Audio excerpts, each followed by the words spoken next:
right. So, hello, Kendra, and hello, everyone. And welcome to our first of many recorded sessions of Mosaic Mommy conversations, I guess we can call it, right?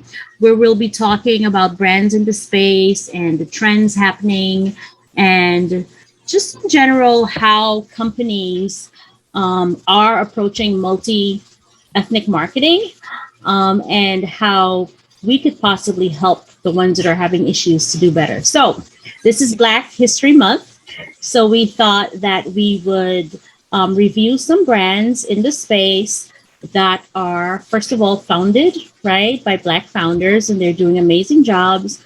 And then, of course, take a look at some brands that may be missing the mark. So, Kendra, do you want to kick things off with your brand of choice? Sure. Yes. Hi, everyone. So the brand that I wanted to talk about is Telfar because I'm a fashion girl. So if you have been hiding under a rock, Telfar is a clothing brand. And I think the founder's name is Telfar Clemens. Let me not butcher that. Let me look it up real quick. Yeah, Telfar Clemens is the founder. He's a Liberian American designer, and his bags are famous for the vegan leather bags with the big T on the front. So we're here in New York City, and so I see those bags on the train every time I go out, basically. So the reason why I wanted to highlight his brand is because I was watching YouTube, and he did an interview recently with CBS Morning, Gayle King, and he is just very, very true to himself. When he just really, I mean, I know I've heard the phrase when keeping it real goes wrong, but he's when keeping it real goes right, I would say. So the bags are like a cult following. There's tons of people, everyone. I think his brand really crosses racial lines, and you see all kinds of celebrities of different shades carrying his bags. But he definitely has kept his flavor and demeanor. If any of you guys have ever tried to get the bags, you know, they sell out quickly. So through the bag security program, if you go to his site, and I'm just going to pull it up right now. So bag security. I love it. Yeah. Bag security, if you want to secure the bag, is basically a pre-sale event, which most, brands would call when they release the goods. You buy them before they're actually produced. But he does the bag security, and he really lays it out. I guess a lot of people would place their orders and then bombard he and his customer service team with questions. And my favorite line is, people ask, like, how come I ordered my bag and someone else got theirs first before I did? And his response is, God has a plan, chill. So I love that. I love that I know that it turns some people off. Like, they think that he should be more professional, especially now that he's kind of achieved this level of success. But at the same time, I think that he knows his audience. Yeah, that's key. Yeah. And sometimes even if you might turn off certain people, and that's fine. He seems to be doing well enough without without the naysayers and whatnot. So yeah, I just like how he's been true to himself. I know sometimes just for me as a business owner, it's very easy to, be very buttoned up and, not to really let your true personality shine through and whatnot. So I just like that he has not done that. He's unapologetic about who he is, his clothing. I don't know if I would even wear it. I'd wear the bags, but some of the clothing is, he had some jeans on Gayle, and she was like, I can't wear these. And I was kind of right there with her, but, his clothing is for everyone. He says he's designing for men, women, across all, walks of life and whatnot. Right. So yes, that's why I wanted to highlight his brand, and I'm hoping to maybe get a bag this year. Because one of these days. Yeah, one of these days I'll get one. The price points are actually pretty good because it's vegan leather. So.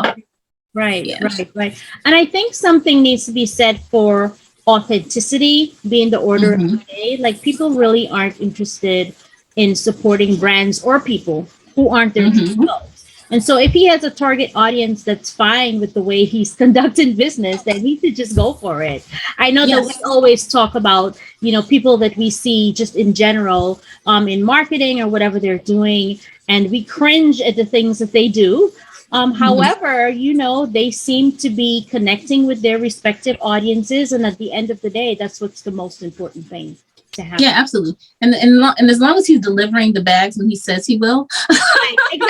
Exactly. Right. Yeah. Delivering on the brand promise, then it's absolutely fine. Yeah. Okay. So the brand that I chose is called Green Book Global. And they are actually a travel and destination site. And I think I'm actually going to share my screen because people may not be familiar with the brand. And so very interesting. And when I was thinking of highlighting brands, I really wanted to pick a brand outside of the usual sort of Black owned business that we see, because I think that there are more than enough examples of people in the consumer goods space and people who do skincare products and that sort of thing. So for me, I was really looking for a brand that is outside of that, just to kind of like show the diversity and all the amazing things that, Black business owners are doing. And so this is Green Book Global. And so the mission is to inspire and empower Black travelers so that they confidently explore the world.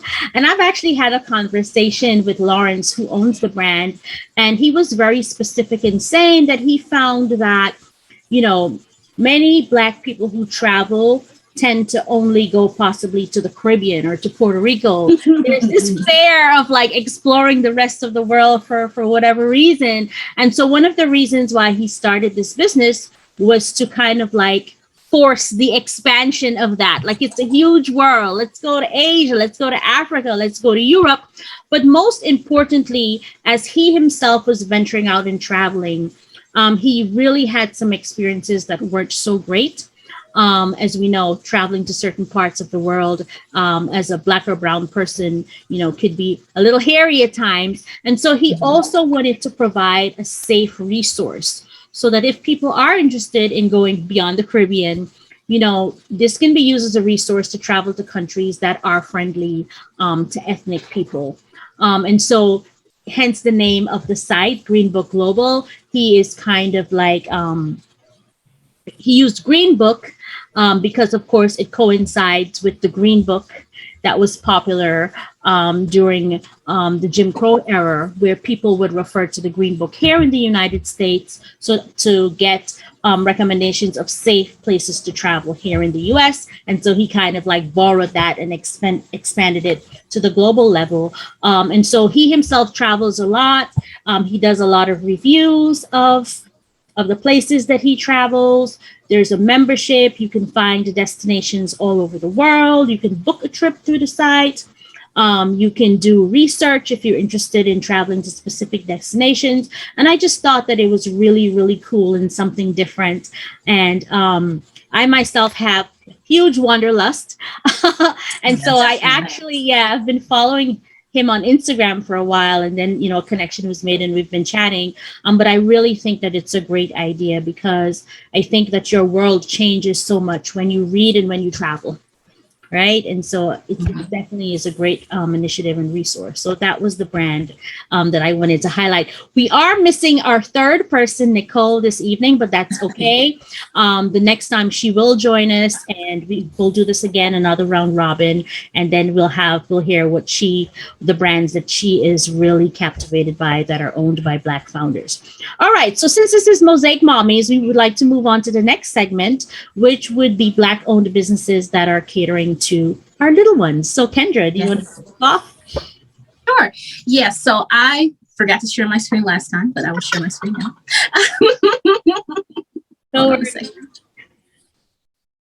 All right. So I actually wanted to talk about TV shows. So I have a son. He's 3.5 years old. Actually, he's more than three. He's 3 3/4, as he would say.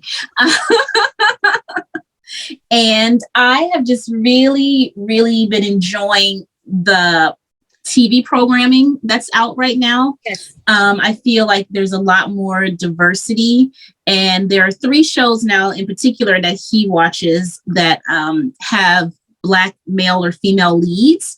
So first one, I'm sure all of you guys are familiar with Tabitha Brown. She has like an amazingly soothing voice and a very sunny personality and whatnot. And I used to watch her vegan cooking videos that would pop up on my Facebook, and that's how I first got introduced to her. So she recently has partnered with YouTube and has a children's show called Tab Time. Nice. That Christian loves. Aww. And yeah, it's just really, really nice to see. Because actually, before this show came out, I was even saying to my husband, I was like, a lot of these shows he watches, oddly enough, I feel like there weren't a lot that had a female lead. Like those shows like that. Like I can think of just growing up, like Mr. Rogers and those kinds of shows. I grew up near Canada, so we used to watch Mr. Dress Up and Fred Penner's Place. I don't know if you guys have you ever heard of it? No idea. Yeah, we used to get a lot of Canadian programming. So, and I was like, there aren't shows with like women, which is weird because you would think like a motherly figure. Right. So anyways, I was very excited when her show came out. And because she is vegan and that's like a big part of her messaging, she talks about vegetables and whatnot. She, of course, talks about, diversity and feelings and things like that. So I like that show a lot. She's a great personality. And like I said, Christian, like when the show comes on, he like lights up. Another show that I wanted to talk about is one we just started watching like a couple of weeks ago. And this one is on Noggin, and it's called Noggin Knows. And we get it on our Fire TV. And the guy who leads it, I think his name is Emmanuel. I found him on Instagram. Okay. But in any case, he's like this generation's LeVar Burton, reading Rainbow. Okay. So yeah, again, just another positive Black male role model. And then of course, Christian likes the show because it's Noggin. So it brings in Paw Patrol and Guppy Fish or whoever all these these TV characters and cartoons and things are. And then what I like about it too is there's a lot of music in the show, but it's like music that I would actually listen to. Like sometimes I'm like tapping my foot to it. So I like that show. And then this last one I want to talk about is Blippi. So I know Blippi, I'm not going to get into the controversy with Blippi right now, but his past life. But my son loves and adores Blippi. He loves, and I know some parents hate Blippi because it's just an annoying show. But recently he partnered with Amazon for Blippi's Treehouse, and they introduced a new character, Mika. And it's just, again, great to see a Black female lead on a show. I like their dynamic together. She's also, I think, like a professional, what do you call it? Musical theater, I think is in her background. So she brings that dimension to the show as well. And again, it's just nice to be able to have a diverse range of images for my son to look at. I feel like brands are really trying. Right. Yes. Absolutely. Absolutely. And then, but these shows have great production value too, because like Blippi and Tabitha in particular both started on YouTube and social media, just like you and I. Right. And so it's great to see how, these bigger corporations are kind of taking notice and kind of taking these grassroots sort of platforms and bring it out to a wider audience. So yes, there is, a growing number of quality shows out there for kids. Amazing. Because to your point, when we were children, they really, we didn't have the amount of choices and variety that children these days have. And I think it's so important and so empowering for children to see themselves in the material that they consume, whether it be television or the books that they read. There've been so many studies done as to the negative effects of that not being a part of a child's, upbringing or experience growing up. We were actually having a discussion before we logged on about someone we know who had negative messaging as a child, and how even unconsciously, without recognizing how much it impacts you, those sort of things stay with you for the rest of your life. So the brand that I want to talk about is the Healthy Roots dolls. And I absolutely love these dolls. because they definitely, so taking a step backwards, I've been looking at this doll for about a year and a half because I would love to be Wow. able to purchase it for my now 7 year old. She just turned 7. Time's going really fast. However, she's at that stage where she's into like cutting all her dolls' hair off and, Oh, creating yeah. fancy hairstyles. And some of them are bald and all of this. And the doll is a little pricey. So if I spent $85 on this Yeah. doll, I really would prefer for the doll to not end up bald. But I really love it. It is a Black owned brand. And what is so powerful about this line of dolls is that they look exactly like the little Black girls that will play with them. Which again, when I'm a child of the early 70s, and when I was growing up, I think maybe I had one Black doll, and it wasn't a particularly attractive looking doll. Like, I don't know why those initial Black dolls kind of looked a little scary. I mean, ugh. So I really didn't like playing with her, right? I played with my other dolls that were not ethnic dolls. And I have vivid memories of my favorite doll had long blonde hair. And I have vivid memories of me tying my head with like a yellow shirt or something because I wanted to look like her. Mhm. Right. And, thankfully I outgrew that. And I'm proud to be a brown girl with curly hair. And, we didn't have these choices growing up. And so I think it's just amazing that these days, children have the ability to look, she looks exactly like the little girl, to play Yeah. with toys and to get messaging that celebrate all of their differences and the way that God created us all. It's a very Did she successful. come with a little dimming brush? What was that? Yes, it's like a whole scene. It's lovely. And I actually just saw on LinkedIn that the founder is doing a campaign with LinkedIn called Amplify Black Voices, where they're helping I've her seen to that. promote her brand and to get the messaging out about these lovely dolls. And so, and the stats, I mean, there's no reason why this should not have happened a long time ago, because as it says here, 65% of the world's population has curly, wavy hair. Right. So the fact that it took Mhm. until 2000 and something, I mean, and this has been going on for some time, about 10 years, I would say. Right. But the Yeah. fact that it took that long for people to realize the importance of creating toys and books that represent, the diverse population of the world is a little sad. But thankfully, we're moving forward and people are doing better, whether it be the larger brands that are supporting initiatives like this or people of color who are creating these brands for themselves. So that was my spotlight for children brands that are doing a great job of promoting diversity. And so now we should move on and talk about a few misses. Because unfortunately, and that's part of the reason why we exist, right? There's still many brands who are not doing such a great job of embracing diversity. And even when they try, the end result is not really what's intended. And I think that this happens because the people who are making these decisions about these campaigns or whatever are not seeking the input from the populations that they are trying to embrace or attract. And so, with that in mind, Kendra, do you want to lead us off with the brand that you chose to discuss in this next segment? All right. So I Oh don't know if I boy. want to call it a fail. Okay. I'll reserve. I'll let you guys decide. So I'm going to talk about British Vogue in their African cover is what people call it. So I put up this Google search results. Um, and there was a bit of controversy. So recently, British Vogue put out an issue, and the cover had featured 9 Black models. And it was supposed to be about celebrating African beauty. Here's the cover.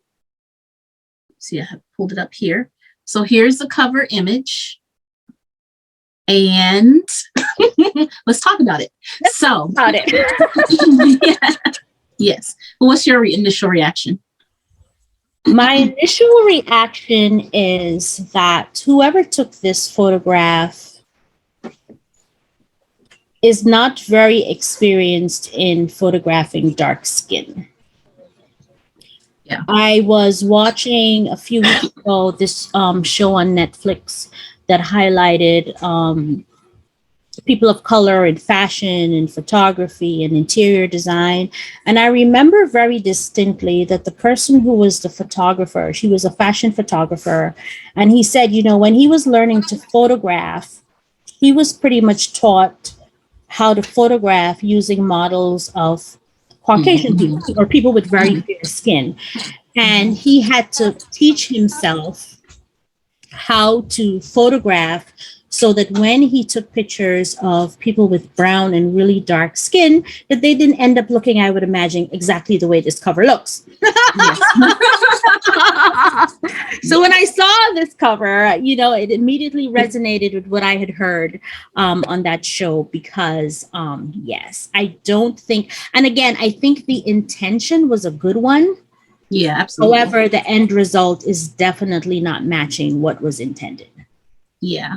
And also too, like these women, if you see them outside of this British Vogue cover, are gorgeous. But I'm not getting that from this image. So I was kind of torn. Like when I first saw it I hadn't heard anyone's commentary about it. And I was just like, oh wow, that's really amazing that they did this. And then I was like, but something doesn't feel right about it. So exactly. So if it's supposed to be celebrating African beauty, I mean, obviously I'm looking at the hair. Right. A lot of these women have gorgeous natural hair. So what's that about? Right. And then like you were saying, the photographer, like the lighting is just not highlighting their beauty at all. Like, and especially the darker women on the ends here, these four, you can barely see them. It's just they're pretty much blending into their clothes. Yeah, their clothes. All you see is the white of their eyes, which if we go back in the history of caricatures and the way that Black people were portrayed not so long ago is actually exactly the way. Yes. Look, kind of similar to my one little black doll that I didn't like so much, right? She really wasn't that cute. That's why I didn't like her. Yes. Yes. So yeah. The background, this brown background, is not giving what needs to be given. Exactly. Yeah, there's just a lot wrong with it. So I tried to reserve judgment. Like some of the other images, you know, were slightly better. Like if you look at this one here, even just the pop of color does a little bit extra, but even that. So yeah, I think they missed the opportunity. And the surprising thing about it, I think if I'm not incorrect, I believe the photographer is like Afro-Brazilian. So I was thinking like, yeah, maybe he should know better. Right. Or I don't know what direction he was given or what they were trying to channel, but yeah. So you know, as I see this, I'm wondering. So you know, aside from racism, there's the whole colorism thing, right? And so traditionally, we would not have seen women with such dark skin tones on the cover of anything, much less Vogue. Right. Yes. So I'm wondering because I'm looking at them and it almost seems as if their skin tones have been darkened on purpose. And so I'm wondering if the message here, again, the intention may have been a good one. It just did not translate. Like you don't have to darken someone's skin to make the point, to make whatever point you're trying to make, because to your, you know, if you look at the pictures of them individually, do you have any of the pictures of them individually?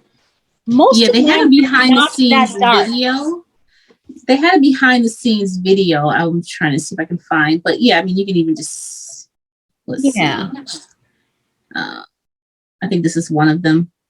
No, this is one of the worst. So I think the intention was to say, you know, you can be this dark and beautiful, except that it didn't really, and absolutely, like I've seen, you know, women who are naturally this dark that are gorgeous, but it's just the whole production and the way that they're presented just didn't do it for me at all. Yeah. And then I feel like when I first heard about the controversy, I was reading through a thread of people just leaving comments and whatnot.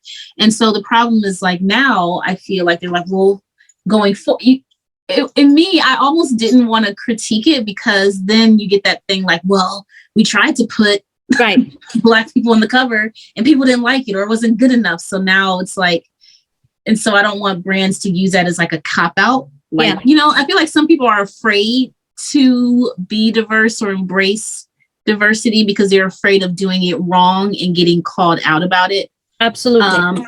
And I get that. I get it totally. But that's the only way you learn. That's the only way you learn. And the way I'm wondering like what the approval process was with this. Because I feel like if they had asked enough people of color about this cover, I am pretty sure that somebody would have said no. Right? Like, I can't imagine that everyone would have said this is fabulous. You know what I mean? Mm-hmm. And it could have been as simple as them using a different background for the cover. It could have been as simple as them improving the lighting. Just little things that I feel like if the right people are in the room, and that's part of the problem with not just Vogue, but all brands, right? Is that the decision makers, the people who get to make these decisions, aren't necessarily as diverse as they should be. Or they're not empowered, because I've heard of instances where they are there just to check a box, but no one necessarily wants to hear what they have to say. They aren't empowered enough, or they don't have enough authority to actually speak up and say, this is not. Let's just do a few things here. Great idea, great intention, but quite frankly, different background, some better lighting, some better makeup, whatever, and this could have been perfect, right? Yes, absolutely. So there's a lot to unpack when these things happen, and hopefully brands wouldn't be discouraged. Hopefully they just use them as teaching opportunities, as learning opportunities. Yeah, absolutely. So, okay, try again, British Vogue. Right. Try again. Call us. We can help you if you need help. All right. So my and this is not necessarily a brand. It is, I guess the U.S. government mint or whoever creates coins. I was a little disappointed, excited at first and then disappointed with the new Maya Angelou quarter. Just simply because, and let me share my screen. We all know what Maya Angelou looked like as a young woman, as a middle-aged woman, as an older woman. And this coin, to me, looks nothing like her. Like, I have no idea who this is. Right? It didn't say Maya Angelou. If it didn't say Maya Angelou, this could have just been anyone. Shirley from up the block. I don't know. It's nothing like her. Right? And I'm just a little confused as to why they could not have created a coin in her true likeness. Like, I understand the symbolism of the bird, that, famous poem. Is it a poem or a book? I know why the cage bird. Book. I know. Book, right? Like, I get it. Like, again, like, I can always see how the intention was good. But then, as far as I'm concerned, this is completely missing the mark.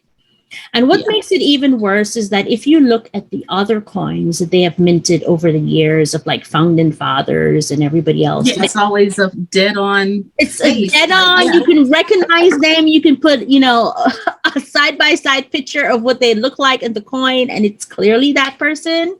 I am not really sure what happened here. And again, who approved this? Who gave this final approval? Who said, yes, this is definitely what we should produce?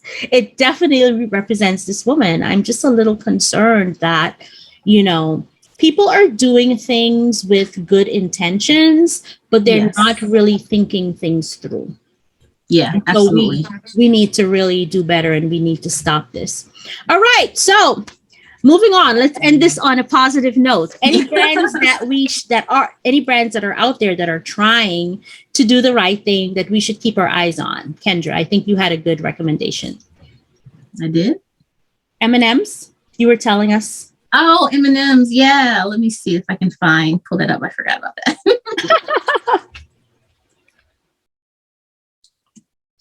Hold on. Let's find it. M&M rebrand.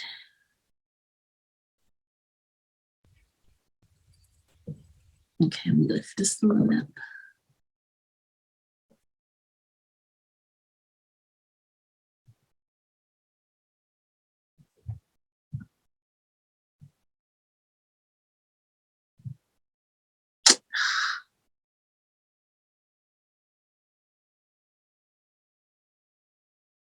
Everything's behind a paywall. Oh boy. Yeah, those can be a little annoying. All right, find a free article.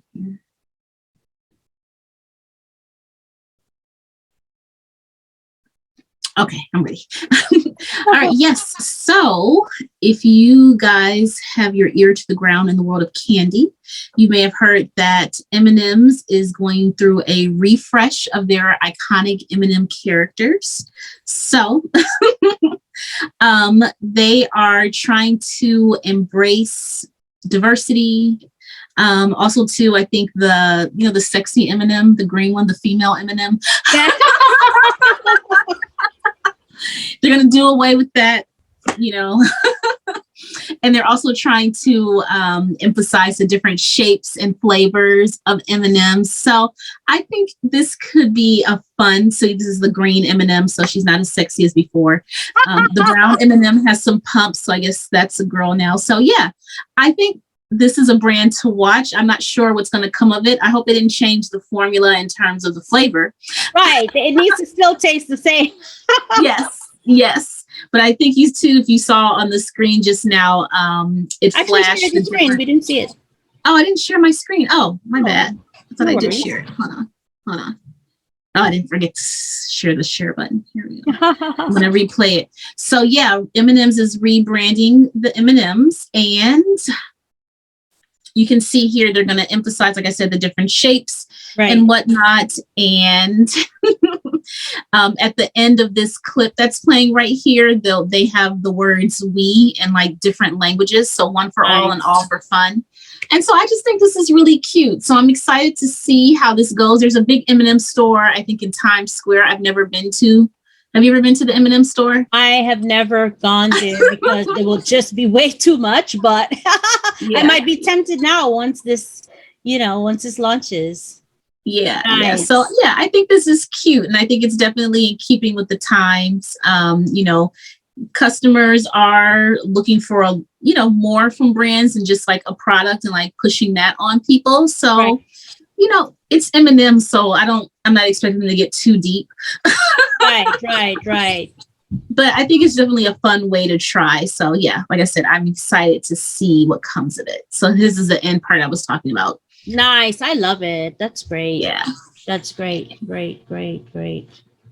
And diversity is not only a race thing, right? It's about, like you said, sizes, tall, short, everyone. Like, we can't just use one standard because there's so many people. The majority, the thing about brands ignoring diversity is that when you do that, you ignore who your customers are.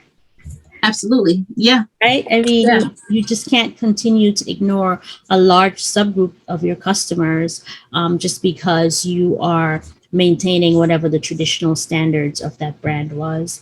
All evolving, society is evolving.